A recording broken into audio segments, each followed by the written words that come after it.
So you're strapping a spaceship around your wrist. Why would you do such a thing? Well, that's what it feels like when I put this one on. This Steel Dive is an absolute beast. It is. I would literally take it off if someone was coming to attack me, and I would use it as a weapon. It would be probably quite successful at defending you and your family. So this watch is more than just a watch. It's something that could save your life. Come and see why.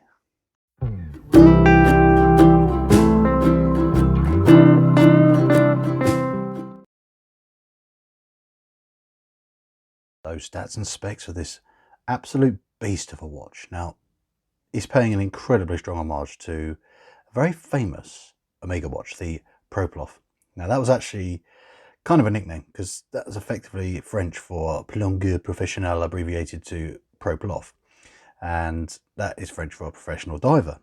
But it's actually paying homage to a Omega Seamaster 600. So as homages go, it's obviously got the aesthetic. It's unusual to homage something which is incredibly toolish. I mean, it's got the aesthetic of being toolish, but it won't have the full capacity of the original ProPlof. It just won't. I'm not being cynical. It's just the amount of engineering that went. I'm not going to bore you with a 20-minute spiel on all the engineering that went into the ProPlof, but those watches were worn by trained professionals decades ago.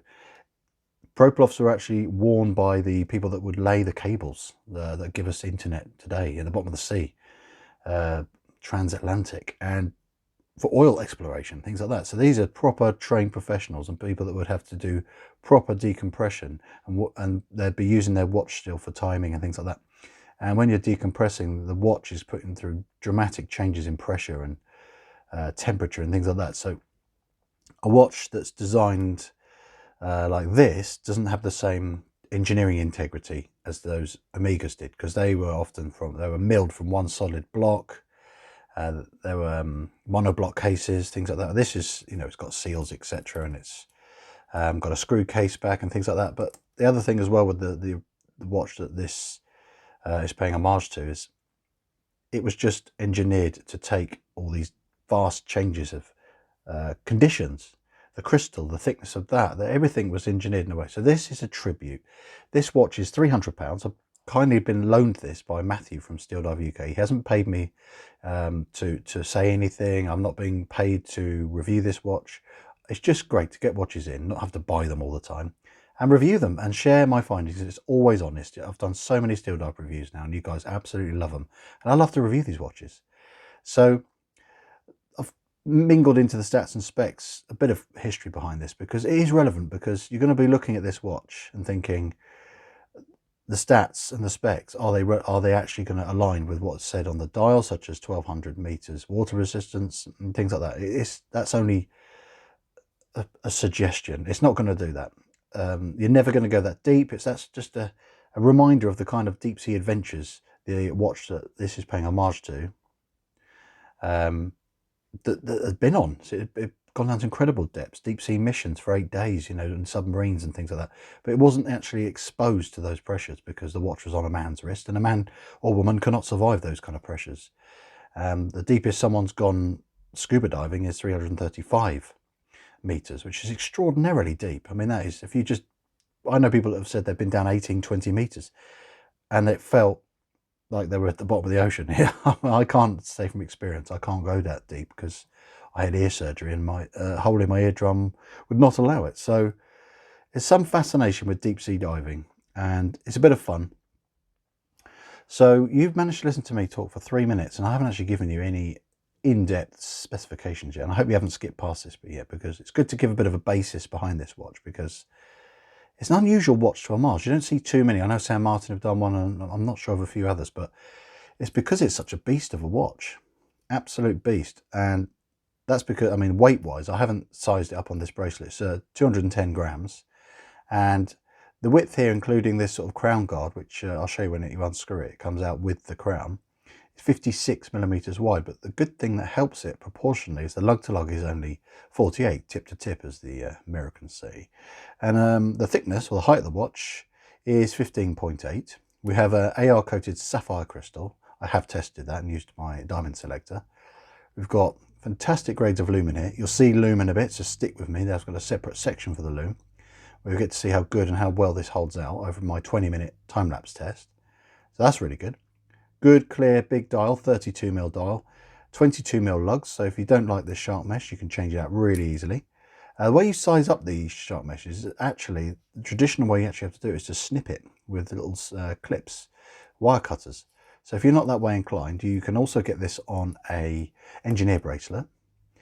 And the good news is Matt said, just as a promotion, just running right now as a kind of a spring promotion, if you will, an early one, in partnership with me, we're just going to do 2 codes. And I'll put those 2 codes in the description. So do read the description. I've put them in there. You're going to get £25 off this watch. It's normally £300, but you can get £25 off. And that is a very generous discount. So I would utilise that if you're interested in this watch. And Matt is a fantastic seller. And we've got a really good positive relationship. And I just love sharing STEELDIVE watches because they're very popular. And they've really upped their game lately. So back into the spec again. You've got an idea of the price. I've discussed the bracelet. I got distracted. It's an unusual bezel, so I'll show you this. You press this button here, and as you press that, you can then, it's bi-directional, 90 click. It's very light, sort of, it's quite a lot of wobble and play to this bezel, but at least it lines up. But it's quite a deep click. It's not like a bright zingy click you can get with bezel actions, but it's actually pleasant. It feels good. It feels chunky. It feels like what you'd expect from a STEELDIVE. Very grippy, which is what you'd want from a proper deep sea diver. You want something that's easy to operate, to use your bezel. You don't want something fiddly or slippery. And another amazing thing is, look at this amazing crown protection here. This is really, they obviously go to town with protecting the crown, which is the main, especially on a monoblock case, one of the main weaknesses is either the crown or where the crystal is. So they did a proper substantial crystal on the original ProPlof, but on this, we've got a standard push fit with a seal in here. And then I'll check out this crown. I'm having to flip it upside down because I'm right-handed. When you unscrew this, see, it pops out, and this piece here is push fitted and attached to the crown, which is 9mm crown, so it's massive. So we've got manual winding on this Seiko NH35 movement, which you get in pretty much every single STEELDIVE, apart from any of the quartz ones, but that's a separate matter. So as you see, next click out. The thing I noticed with having a massive crown is you definitely get less feel through the crown because it's so big. It's almost, because it's so easy to turn and do the date change and things like that. And then we've got the final thing for time adjust. We've got, obviously it's a hacking movement, which means when you pull it all the way out, it stops. And then push, the best thing is just push from the outside like that to get it in back into the manual wind setting. And then you can get your purchase on there to screw it back in. So this is 1200 meters water resistance. There's no way of me proving that. I don't have a submarine to my disposal, but if I did, I would love to use it. I haven't got one. Anyone who knows someone with a submarine, we could strap this to it and drop it down and won't charge me an arm and a leg. Let's give it a go. You know, it'd be fun. Do a real world test. Or I might take up diving, get some even more substantial surgery done to my ear and go lay cables in the sea. I don't think I need to do that. It's just a bit of fun, this watch. Just take, again, put in that kind of crazy number on the dial, 1200 meters. It's a ludicrous statement, but it's a bit of fun. If anyone says, oh, are you sure it doesn't go that deep? I would bet my house on it. I really would. If someone strapped a STEELDIVE, this exact watch, to a submarine, took it down 1200 meters, and the watch was totally fine, I would hand them the keys to my house and sign the deeds over. I'm only joking, because someone's going to probably go out there and go, well, I might have to do that because I actually have a submarine and I fancy an extra house, and I put a lot of faith in these STEELDIVEs, but no, I don't think it's actually going to happen. So I think you've got an idea of the stats and the specs. It's an absolute beast of a watch. Oh, well, I forgot to say, yeah, this is ceramic bezel insert as well, and it's nice. It's a proper tool watch. Like I said in the intro, it's a beast. You could use this as a weapon, bludgeon someone, but I wouldn't recommend it because that's very violent. It's a good self-defense weapon, I suppose, but yeah, it's pretty substantial. And before I talk forever in the stats and specs section, which I know is your overall favourite section, because you get everything you generally need to know about the watch.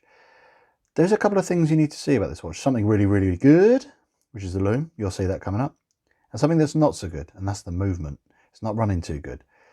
So let's move on to that. So what's coming up straight after this is going to be info about that movement, why it's a bit dodgy. You'll get to see the lume. And you're also going to see this beautiful watch outdoors. And then we're finished with my final thoughts and opinions. So see you in the next minute or so. Enjoy the next segment.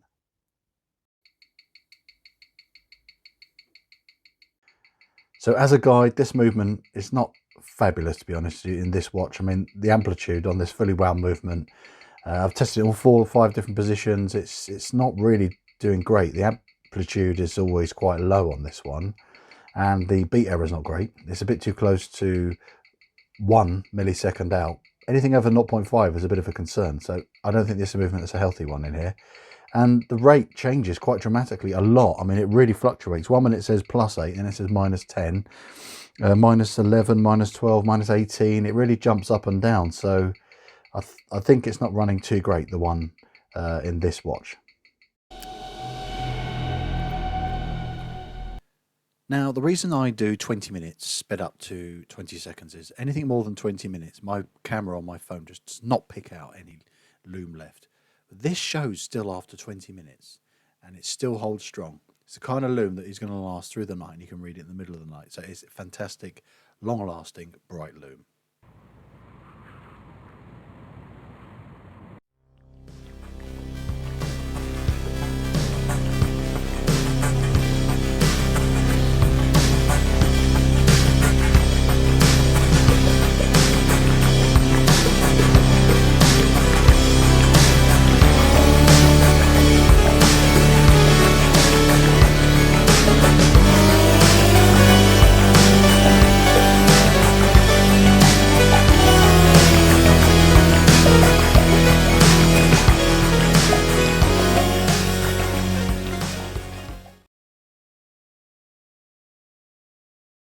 So you've got all those juicy details. Now it's time for you to hear my final thoughts, really. My conclusion, if you will. Would I buy and wear this watch? No, it's a bit too space age for me. But you know what? If I was into cosplay and wanted to dress as get into anime or something, or if I was massively into getting into Omega collecting, I just couldn't afford the tens of thousands of pounds I need for a real ProPlof. I would enjoy this watch, but it's just not for me personally. It's not my style. You know what I like? I like old man vintage style watches a lot of the time, or I do like contemporary designs, cleaner, maybe more plain designs. This is definitely a bold statement of a watch. Incredibly bold lume. It's a big, chunky, fun watch to wear, and because it's lug to lug is quite short, it wears okay, and the crown being right over here is the best place for it. And this sort of pretend helium escape valve, and this cool button to press. It's always a gadgety watch, and I'd say that's the best way to look at it. It's a fun, silly, gadgety watch. It's for people that've got a bit of a sense of humour, I suppose. And you know, it'd be fun explaining to someone that says, "Oh, it's 1,200 meters depth. Oh, are you ever going to go that deep?" Nah, but you can't prove either way if it will or it won't, unless, like I said earlier, you know, someone with a submarine is willing to test your £200 to £300 STEELDIVE watch and strap it to their sub.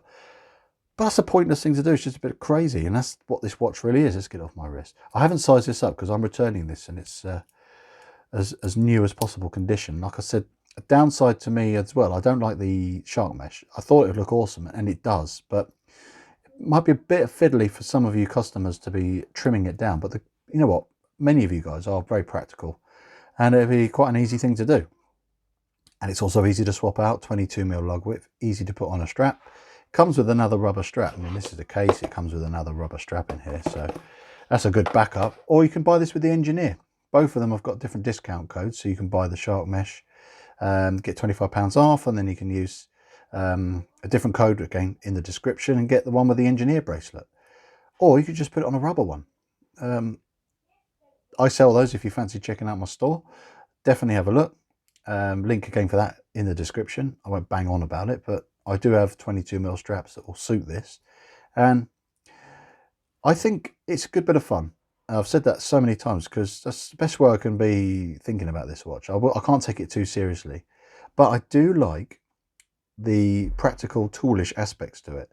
It does feel like it's going to be good enough for most people in their day-to-day life, and definitely going down to recreational depths for diving, I would say, because they do use seals and gaskets everywhere you need to have them in a watch like this, but they're not properly tested, so we don't really know. But I don't think that's the most important thing when looking at this watch. It's a tribute to a very famous watch. It's a way of getting that look on your wrist, and it's definitely a big weighty piece to enjoy. Back to a few little snags. Only on this watch, everything else has been finished beautifully on the metal, the alignment spot on, the bezel action feels consistent, the loom is beautifully applied, everything works as it should. It's just under the dial there's a few bits of fluff which I can't pick out very well on here, but I think you can see one there. I don't know, but naked eye you can see the fluff, but it's not much. It's not a deal breaker, but their build quality is really good. But I don't know, for even with the discount, if I would pay this much for a Steel Dive watch. I think it's stepping dangerously into the territory of other micro brands from China, San Martin's, Kronos, even Phoebus, which I've had recently. You've got to, for this price point, have even better quality control. It's got to be a step up. I think they're a little bit off, just with those tiny little areas, such as the clasp as well. I mean, this clasp is not too comfortable, and it's a little bit too cheap for a watch of this value, but the mesh part is decent. There's no sharp edges or cock-ups anywhere. I think it's decent. So overall, I'll probably give this a 6 out of 10. Just because it's not me, but as Steel Dives go, it's crazy, it's different, and I think you'll enjoy it if you're interested in this kind of piece. So thanks so much for watching, guys. Hope you've enjoyed this review, and I want to thank Matt again for lending me this crazy fun little watch. It's massive. It's a spaceship. I'll tell you why, just before I go, why I call it a spaceship. Look at it that way. Doesn't that look like a spaceship? Like pointy there. You can imagine like the wings coming out there. Oh, I've totally lost my mind. Bye for now.